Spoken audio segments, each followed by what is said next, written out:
Oh yeah, bana, mambo vipi? Karibu tena kwa mara nyingine, na hapa bana tumekuletea taarifa kutokea kwenye tasnia ya Bongo Flava, lakini hii bana ikimhusu msanii ambaye chipkizi, msanii anayekuja kwa kasi sana. Huyu si mwingine, anafahamika kwa jina la Pipi Jojo. Ni moja kati ya wasanii ambao wamefanya vizuri sana hasa kwenye tasnia ya muziki, na ameachia albamu yake, lakini pia ametamba na wimbo wake matata sana ambao unaokwenda kwa jina la Chakacha. Na msanii huyo bana, baada ya kutokea taarifa kuachana na msimamizi wake ama meneja wake Chief Godlove, ambapo hadi hivi sasa yupo yeye kama yeye anajitegemea, na bado hajaweka wazi kwamba amepata management mpya au vipi, lakini kuna mengi ambayo ameweza kuyazungumzia kuhusiana na maisha yake ambayo aliweza kuyapitia hasa tangu alipojiunga na Chief Godlove, na hayo bana ameweza kutoa nyongo yake kuhusiana na sababu ambazo zilizoweza kusababisha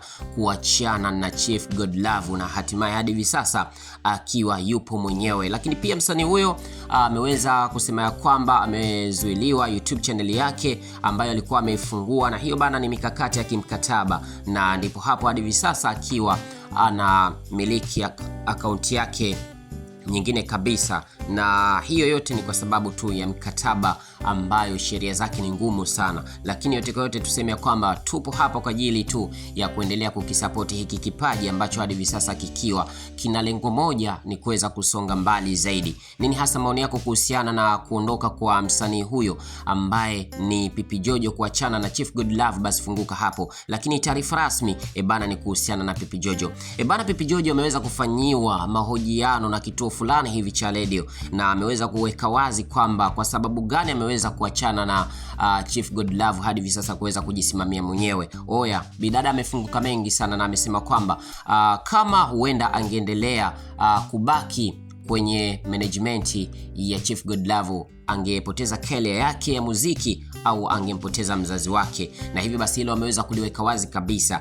Na hadi hivi sasa wadau wengi wakizidi sana kujiuliza, je, mzazi huyo ilikuwa angempoteza kivipi? Lakini wenyewe mnafahamu kwa yeye ambavyo alivyoweza kuzungumza kwamba angempoteza mzazi wake, na hapa jinsi ambavyo alivyoweza kufunguka kwamba amesema, msanii Pipi Jojo amefunguka na kusema kwamba ili mlazimu aondoke kwa Chief Godlove kwa sababu angempoteza mzazi wake ambaye ni mama. Msanii huyo alikataa kufafanua zaidi kuhusu swala hilo, kwa hiyo ametuacha njia pana mpaka hivi sasa, na sisi tunazidi kufuatilia zaidi ili tuweze kufahamu nini hasa ukweli wake kuhusiana na kumpoteza mama yake. Kuna siri nyingi sana huenda basi anazo na anashindwa kuzitoa hadharani. Basi kikubwa tukuombe endelea kwa nasi kwa mengi zaidi, usahau kusubscribe, like, comment na kushare, lakini pia tuendelee kumsupport Pipi Jojo ambapo hadi hivi sasa akiwa yupo yeye kama yeye anajitegemea. Na mimi nakuomba endelea kwa nami kwa mengi zaidi. Asanteni kwa harini, bye, na hii ni Chuma Online TV.